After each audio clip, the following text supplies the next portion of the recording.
Hi everyone. So for today's podcast, walk, I don't know what it is. Very lucky to have an amazing person who has an unbelievable story to tell, and I'm sure it'll help loads of people as well. But I have Amanda Doran from Gorey here with me. Hi. So Amanda, that's very, very, very, very limited introduction. So if you want to throw along and give us a bit more information. God. Okay, so I was born and raised in Gorey. I'm a lot of things. I'm an artist, I suppose, is what I'm primarily known for. I'm known around the town, obviously, very well because my family have a business here and I grew up here. So I work in my family business, but I also work in the local gym that I love very much. But yeah, I'd probably be primarily known as an artist. Yeah, I was an artist for 10 years, and then 3 years ago I kind of went on hiatus and just kind of exploring different things, just kind of focusing on more stuff for myself, just exploring other avenues. Was there a reason behind the hiatus, or just Well, fell out of love of art a tiny bit? no, it's not that really. It's like I've always been a highly creative person, and when you're a creative person, you like to dabble in different things. Yeah. It's kind of hard to stick to one avenue. And I primarily focused on painting. So I had a really good career. And when I kind of decided to give up my career in painting, I actually, I started to come really quite well known in it. And I had shown in like the biggest, the biggest institutions in Ireland, really.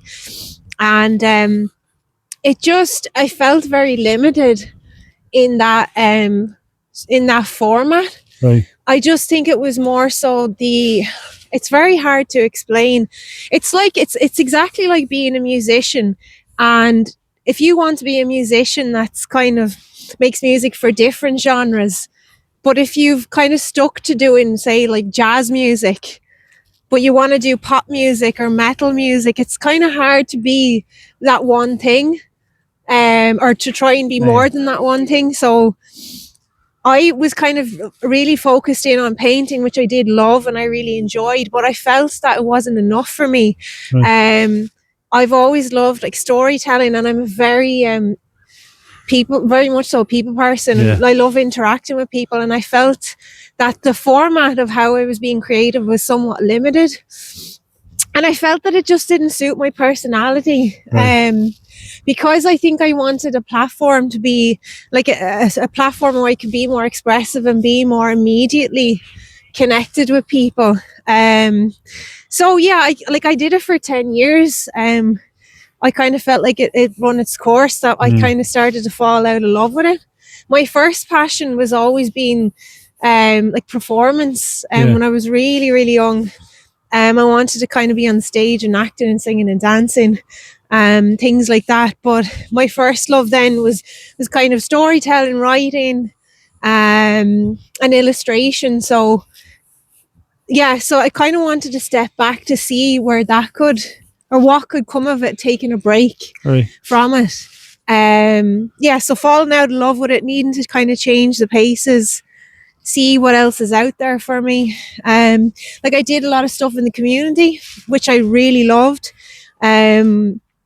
I was still getting involved with community projects until recently, just that I got busy because I was actually studying to become a personal trainer.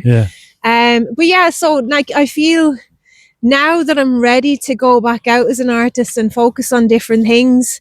Yeah, like I do cosplaying, it's called. So that's kind of sort of like an element of performance. So it's a very creative thing where you make like costumes, or you kind of focus on special effects, makeup and stuff, and you're kind of like, I do it for charity with a certain group, and it's a lot of fun because you're connecting with so many people, and it's just all about making people smile, and especially for little kids. Like I do cosplaying as Ghostbusters, so we raise money for Heart Children Ireland. So this might be why I actually first touched base with Amanda, believe it or not. So last year, being a punch drunk, now retired boxer, my little lad is mad into Oh yeah. ComicCon and this sort of stuff, and I honestly, as I've just said, I'm the most ignorant man on the planet, but I haven't a clue about it.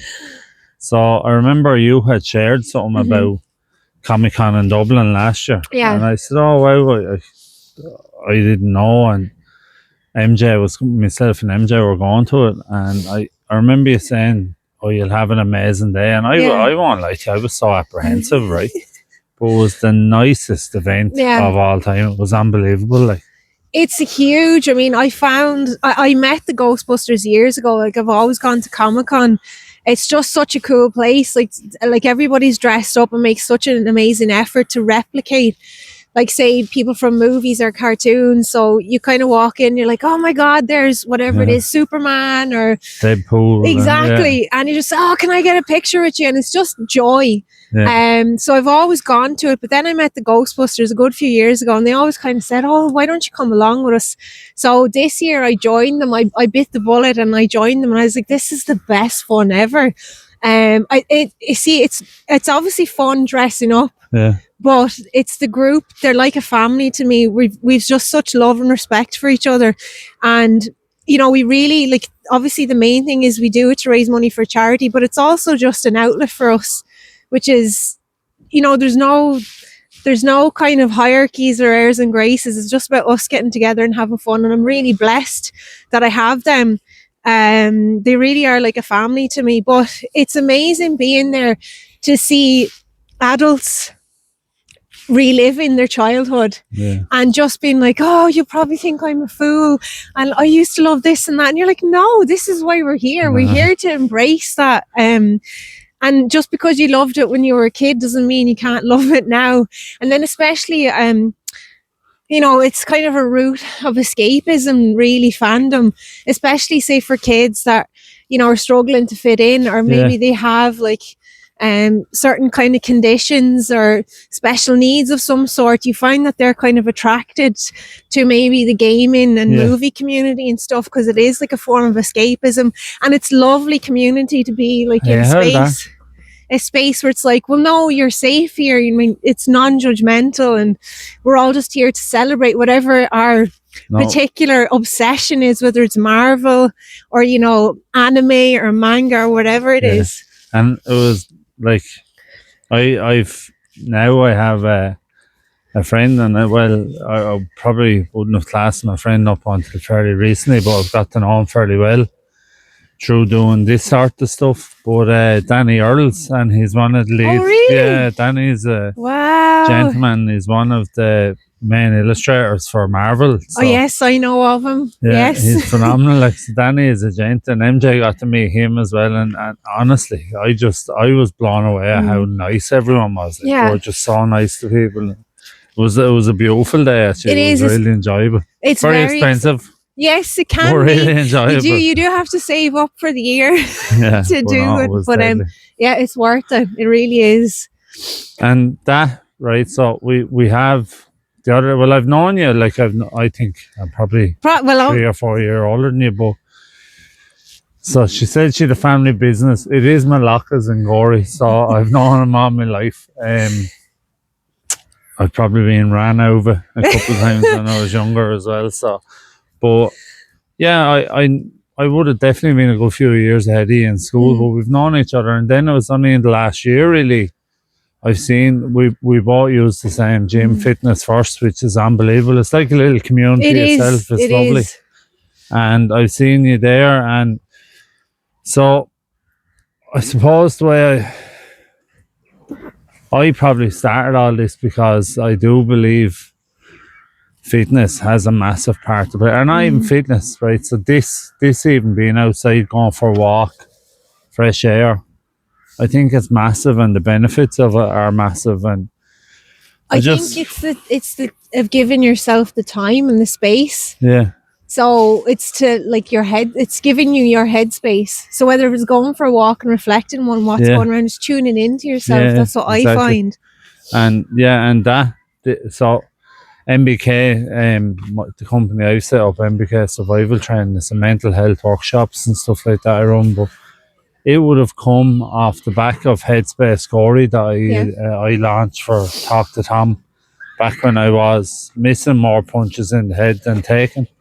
And we done an event which you sort of hit on it a second ago. We done an event where I had sort of thought to myself, we'll have a 24-hour sportathon. I'll punch a bag for the 24 hours and someone will jump in and out. And then I just thought to myself, not everyone is into sport, and not everyone is, everyone is into different things. So I was lucky enough, I was able to get down people to do ukulele lessons, art lessons. I had a girl pound with Ash came down and stuff like that, so loads of different things.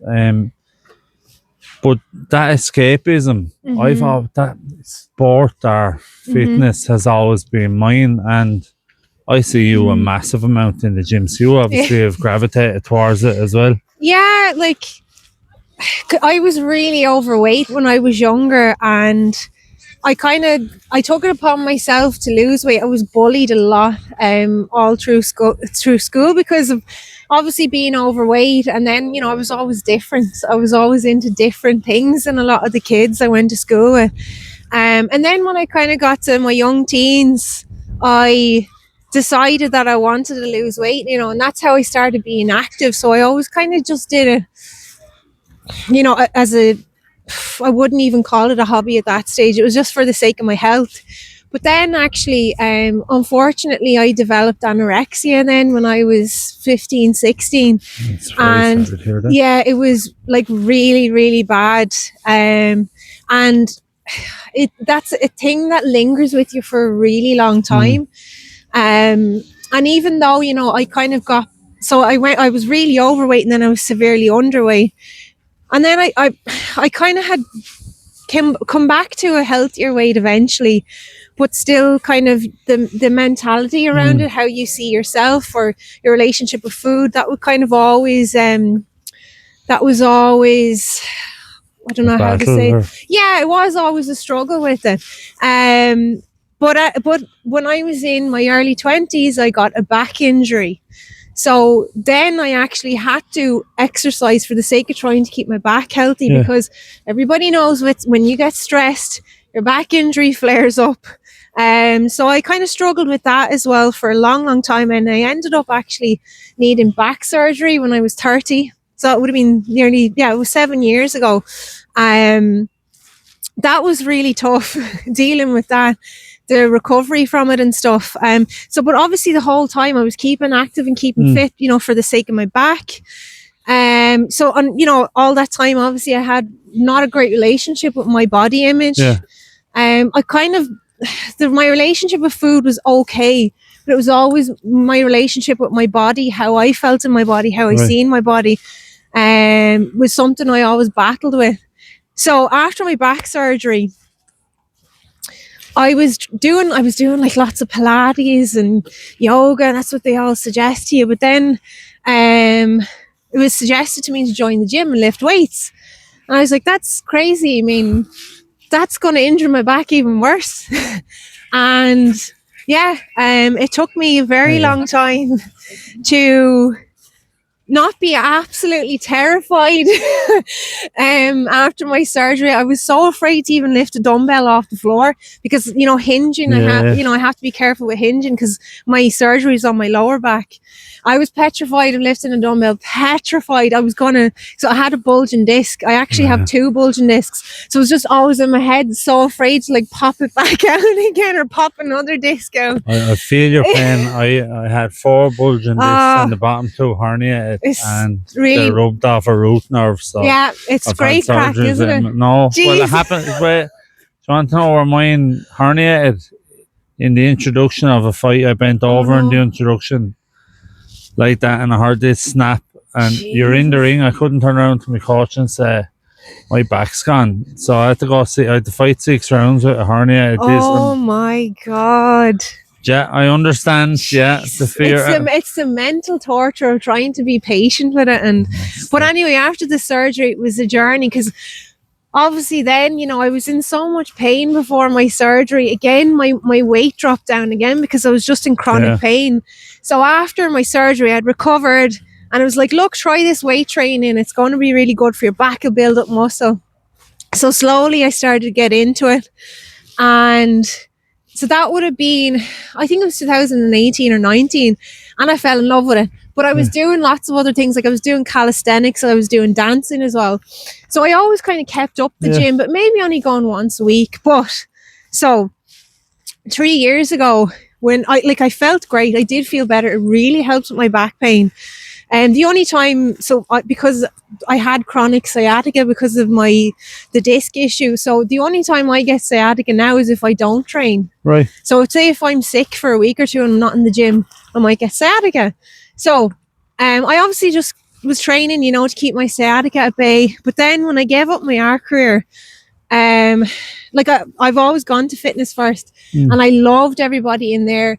The staff were always just so warm. And when I gave up my career, it's like, right, what am I going to do? I'm going to focus on myself. I love going to the gym, and I really want to see what I can do with my body. Like, can I make it strong? Because something, of suffering with an injury since you're bloody in your early 20s, it's kind of something that's always there that you always have to be careful about. So, and just, for the sake of my mental health, because, I'd spent 10 years on a career, and then I was like, I'm going to quit and just drop out, and I have to start at the beginning again now. And how am I going to do that? And it's almost like being an artist, like that's your identity. So it's like I'm completely stripping back my identity, which is what I wanted to do. So I started going to the gym religiously 3 times a week. Right, so I'm changing hands because my other hand has actually froze off me completely. But I started going to the gym 3 times a week, and that place became so important to me because it was really difficult time in my life, like changing, like leaving my career, and kind of with that you losing your identity a certain amount. And How are you? I got to know the staff really well in there, and I'd have amazing chats, especially with Pat, the owner. Is incredibly supportive. And then obviously, I got my little buddies in there that would always be coming in at the same time, and it just became so important to me to go there. And then I'm starting to feel weird. No one really comes over and talks to me. I don't know what's wrong. Buddies. Yeah, the little crew. You should join our crew, Baz. But so after a while, then obviously I started to get stronger. I started to put on muscle, and with that, I started to feel more confident and comfortable in my body. And that was an interesting thing, that how it was a really rewarding feeling as well. It was, because it's not only the fact that kind of curbing or taking control of the battle with your eating disorder or your body image. You're taking control a certain amount as well with your mental health, because I really do firmly believe that the gym or kind of dedicating yourself to a discipline like that you have to focus on. It teaches you a lot about how to cope with your mental health, persistence, and just to be persistent with it, to persevere with it. Yeah. That's what I find. And with that time, I always talk very openly. I've gone to psychotherapy on and off again since I've been in my early 20s, because suffering with depression really bad as well. Yeah. And the past couple of years, as well, going to the gym, I was going to an amazing psychotherapist. So of course there were so many transformations going on, and connecting in with myself in psychotherapy, kind of figuring out what's going on, where am I going. It's kind of like pulling scarves out of a hat, magician pulling scarves out of a hat. It's kind of an endless amount of stuff in there that you're unraveling and unpacking. And it's the same thing in the gym. It's like, this is my space for me to just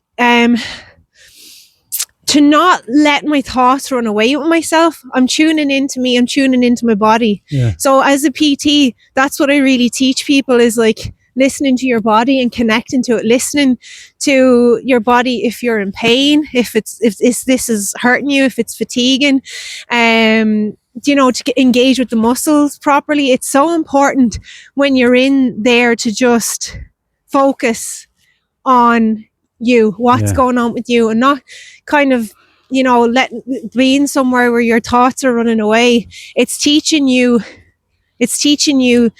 that, to give that time to you. And especially, say, for me, for example, I wanted to build muscle. So again, that takes a lot of patience. And it's the same with, especially, say, if you're struggling with depression, it kind of comes in waves, ups and downs. And then sometimes if you're kind of fairly level for a while and then you have a dip and you kind of think, oh God, like, Peaks why? and troughs. Yeah, you're kind of thinking, why is this happening again? When am I going to come out of it? And again, that's the same thing I found with training, is teaching you the perseverance, to just keep going through it, keep going, you'll get through the other side. Yeah, basically. No, it's kind of like a reflection. It is, and I'm bipolar, so the peaks and troughs things, like, and whilst I can say I have a diagnosis, I know what's wrong when I'm having a bad day. That doesn't always mean that registers here. That, like, and Neve is unbelievable. My wife, she manages it way better than I do. She'll turn around and say to me, Niall, you need to go to the gym, or you need to go for a run, or you need to do something to clear your head, because your head, just because you know what's wrong doesn't mean you can always sort it. But I find that it's my safe haven, I suppose, as opposed to, because all of us have that escapism, like, and I find fitness is really good for me, as opposed to years ago when I was probably at my worst. Drink was my escapism. You know what I mean? And that's not healthy. No. You know what I mean? And especially, and I would have had control issues around it, like stopping and starting wouldn't have like been a good thing. So that's why training is a safe thing for me, and I'm sure the benefits we get from it, obviously your body and your mind and all, is whatever. But for me, mentally is why I train. Yeah. You know what I mean? So it's hard for people to understand and to explain it if they don't do it themselves, because, like, the biggest thing, say for example, I injured myself in the gym stupidly. It was my fault, in December, and I was out for 3 months, and I had injured a place in my back that was very close to where I had my surgery. So this brought up all the fear again. And I was terrified. I was so petrified that was going to happen again, that I needed to go in and out of the hospital again. And, I was in a dark place. And luckily, I kind of rested my back. And then I decided I'm going to go into the gym and do my physio. I mean, I've been through this thousands of times before, doing physio exercises. And, instead of going in and doing weight training, I was going in and doing my physio. That really helped with my mental health. And yourself, when you have an injury, you feel like, when is this ever going to go away? It feels like it goes on forever. But that's another thing, is it teaches you the patience. So it's the same with the mental health. Be patient with yourself. You can't stay, like, we all just want to reach contentment. Like, I don't think there's such a thing as being in a constant state of mind. Happiness is about being content, and you can't even always stay with being content either. We're always kind of wobble out of that frame of mind. And the problem is, a lot of the time we beat ourselves up when that happens. We kind of say to ourselves, God, I was doing so well, why am I feeling so down now? But again, it's just staying with yourself and being patient. I mean, like, it's okay, it's right now. Everything is always changing, like everything always evolves. And that's, so it kind of lines up for me anyway, training in the gym. You're going too fast for me. For me, training in the gym really lines up with that. It's like, I'm going to be patient with my mental health when I'm having a few days where I'm down. I know I'm never going to be down in a hole like I was before, because I've learned tools in psychotherapy that help me. But it's the same, like, if you're struggling through trying to build a certain muscle, it's patience and perseverance.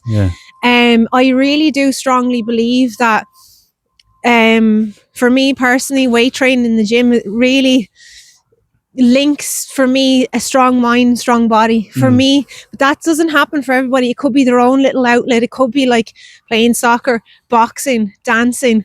But there's something that I feel will kind of within you. You can almost have an equal level of respect with it, you know. So for me, it's like healthy, strong body, strong mind.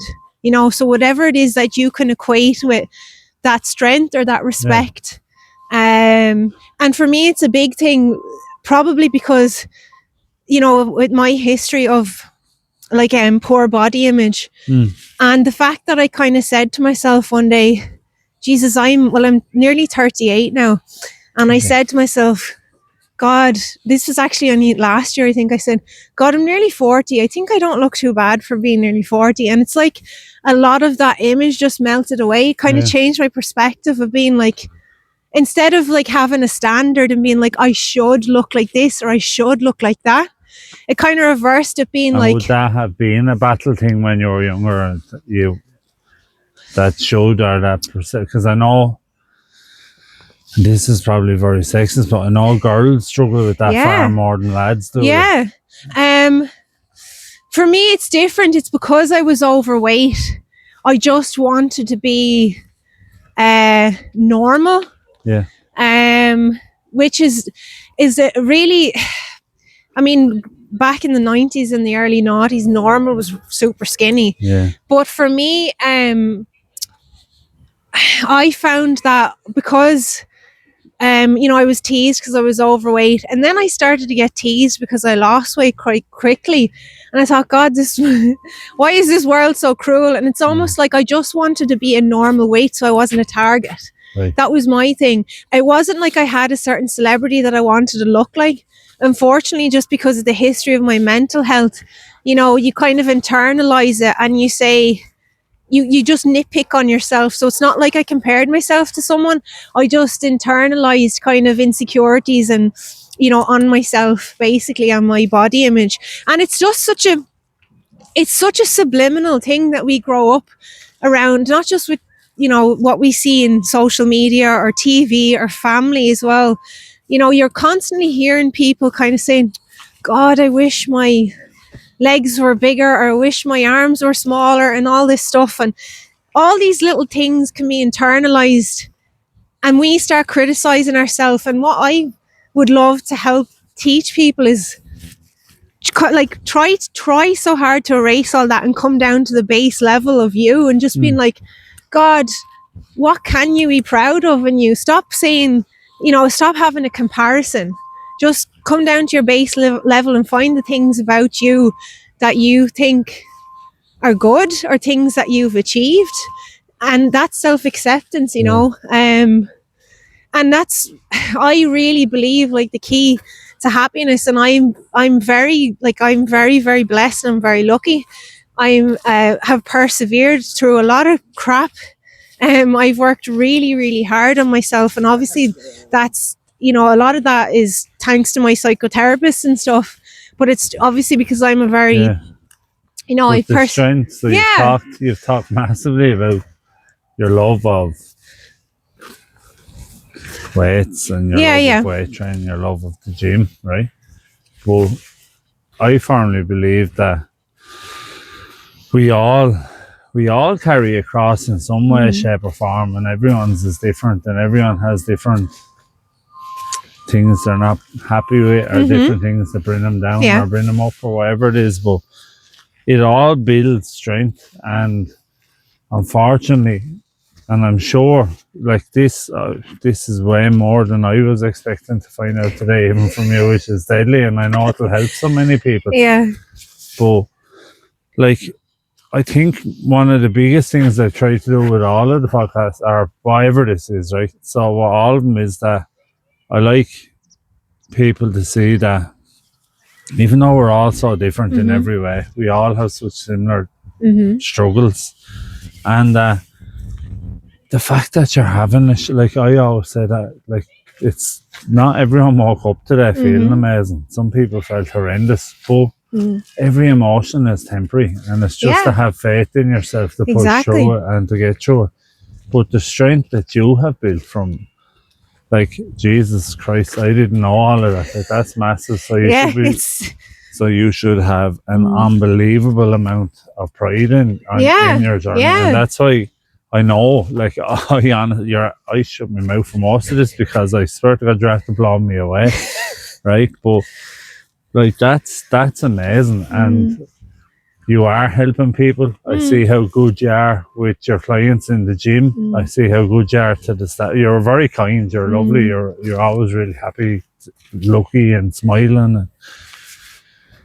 Well, So my one thing, like, I've adopted a catchphrase that I stand by for the past year or two, is just keeping it real. yeah, It's like, so if you're having a shit day, you're having a shit day. If you're happy, if you're nervous, just keep it real. It is what it is. Just accept it.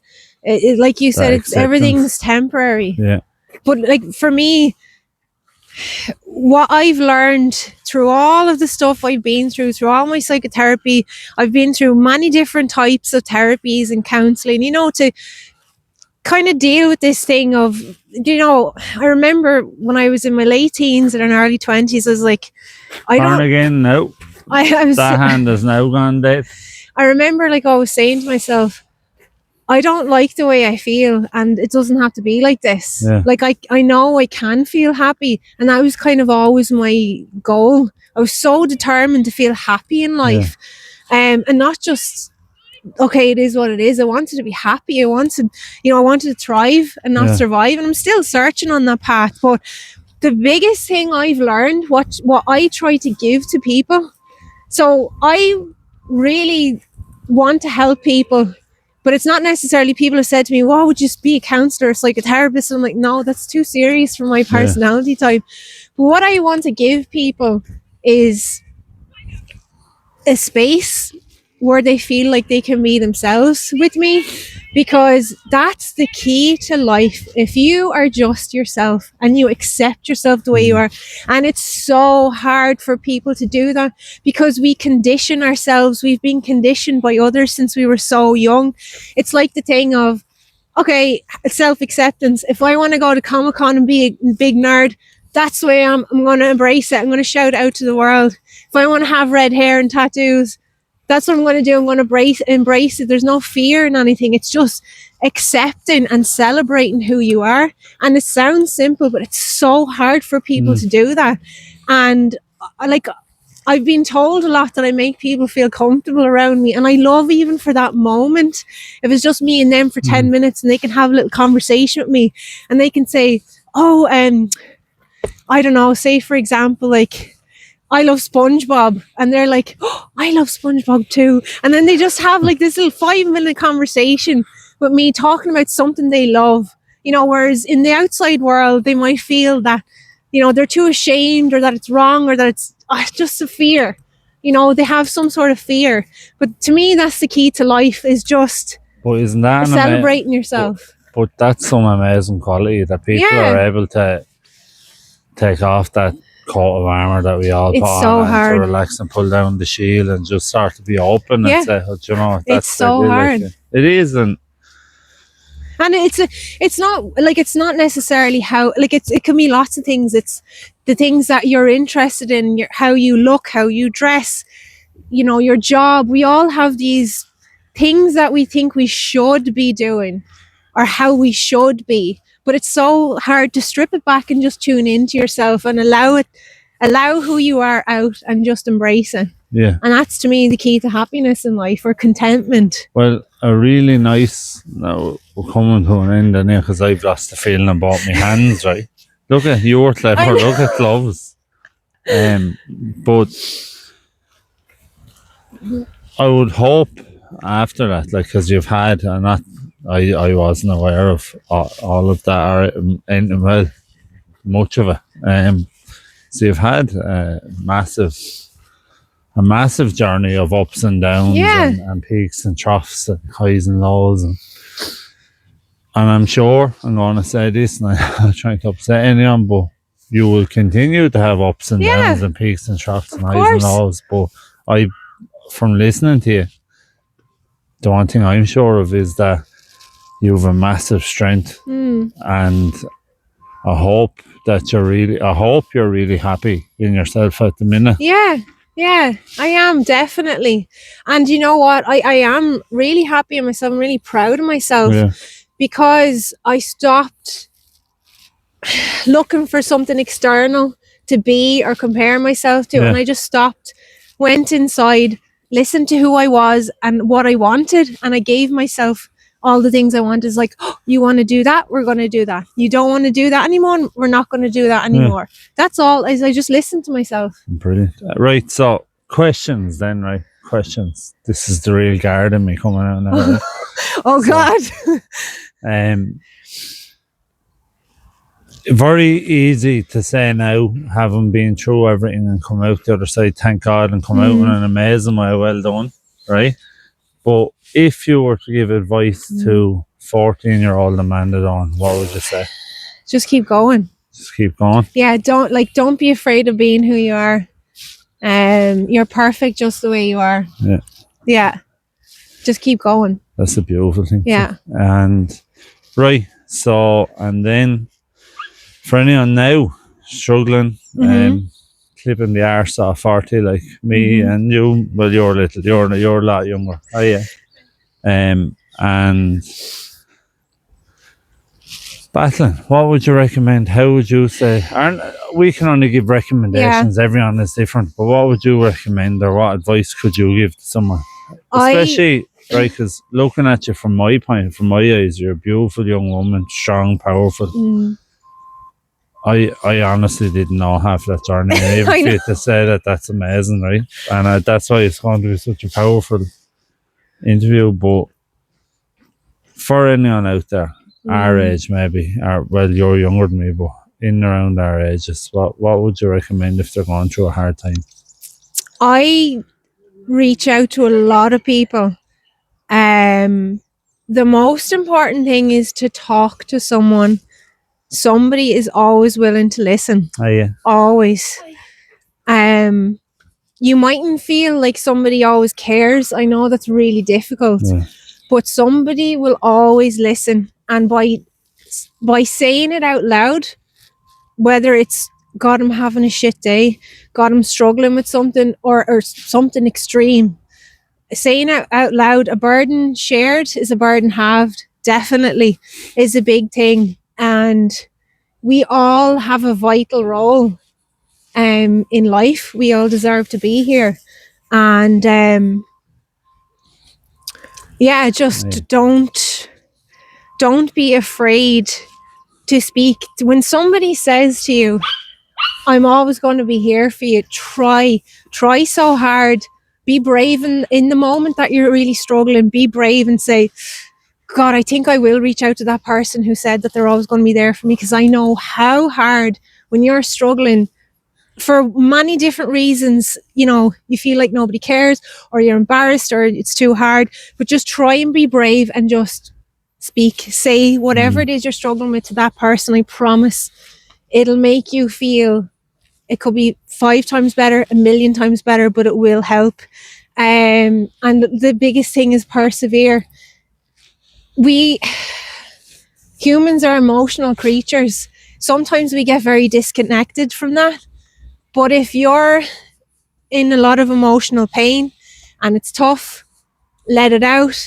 Like, hang on and be strong, because it'll pass. It's a storm that'll pass. And I know sometimes that's so painful. Emotional pain can feel physically painful. But just hang on, and like, the storm will pass. It always does. That's the biggest thing. It always does. And each time you go through it, you get stronger and stronger. And each time you go through it, you've done it before, and you can do it again. And you've done, like, from this talk even, and that's where I was going on. You said it way better than I did. But your strength has come from your struggle. Yeah, you know what I mean? And that's a massive thing. But storms do pass and I know there's the lovely saying, we have to learn to dance in the rain. Sometimes you just have to learn to be able to stand up in the rain. Exactly. You know what I mean? But get through it and come out the other side. And then lastly, right, so I love fitness or this, even walking, talking, whatever it is. And I think the way the world has changed a lot, but it's around most JA pitches and stuff now. The 5 pillars of well-being. One of them is to connect. One of them is to take notice. One of them is to give. One of them is to keep learning, and one of them is to keep active. Right. So all these things, I firmly believe that you go to the gym, you very rarely come out of it feeling worse. Yeah. You go for a walk, you very rarely come back from it feeling worse. So would you recommend anything to anyone, just if they're struggling to get out or get off the couch or to go for a walk or body image wise or whatever? For me, I think the reason why with activity in general, why it's helpful is because it's you doing a task for yourself. It's going to automatically feel better. So if you say, right, my task today was to clean the kitchen, and you know when you have depression, that you couldn't care less. Yeah. But if you say to yourself, I'm going to go out for a walk for 10 minutes, 20 minutes, it's a task, you completed it. And that's why I think, sorry, there's a young lad coming around the bike now. Say hello. He's shy. I think that's the biggest thing is you set your mind to a task and you've completed it. If you want to level that up, you're training in a sport or whatever, you're dedicating yourself to something. That's leveling up your dedication to yourself. But it could be for a hobby. It's allowing yourself the space to say, okay, I want to go out and do a dance class. Well, I'm going to give myself that gift and do the thing I wanted to do, you know? So I think a lot of the times we can punish ourselves unknowingly that we're doing it. Whereas if you say something simple like, God, I'd love to start going for a walk around the park every evening, do it. God, I've always wanted to try that dance class, do it. The thing with body image for me is so important because that's been like, for all women, it's something unfortunately that'll probably be around forever. And now working in the gym, I notice it leaks a lot into for male, you know, body image as well is becoming a huge thing in gym culture. Again, it's just try to strip all of the external factors away and just look at yourself and see, well, what good qualities do I have? Or what things have I achieved? Like say, for example, like physically in the gym, what have I achieved? Or have I achieved something in sport? Or, you know, getting a hairstyle you always wanted, like all these little things. If this is making sense to you. So it's rather than comparing yourself to external things you should be or you should want or should have, it's like, God, yeah, I coloured my hair purple and I've always wanted purple hair. Or God, I lifted, you know, 60 kg in the gym and I've always wanted to do that. Or I learned how to volley a ball and I've always wanted to do that. Little things like that. It's not, it's looking inside yourself and just seeing that the things that you have achieved are enough, basically. It's learning how you are enough. It's whatever way you can do that is being content with who you are. You are enough. And your last really short. That's impossible with me. If you have a nugget of gold or something, well, there's loads to take from this anyway, but one nugget of gold to have for anyone that's struggling today that might look at this. And I know one of the other reasons I was really keen to talk to you and that I invited you on, even though getting to meet up with you has proved next to impossible with both of our schedules, but we got there. There's going to be so many artistic people into music, people into ComicCon, that sort of stuff. I wouldn't call them geeky. I actually thought it was one of the nicest events I've ever been on. No, you embrace it. If you're a nerd, embrace it. But so there's loads of different people. What would you say? What's the one thing you would say to anybody struggling today? To somebody struggling today, you always do matter. Yeah. You always do matter. You matter to someone. You always do. And you absolutely have value. Absolutely. Yeah. You matter in this world. And for me, and I've always said it, it's one of my favourite things to say, is that every one of you brings something else to this world that nobody else can, and you are enough, and you are amazing, and you are perfectly imperfect. So, Amanda Doran, one of the wow, I didn't know half it was. Yeah. Thank you so much, already. Thank you. Thanks a million, Baz.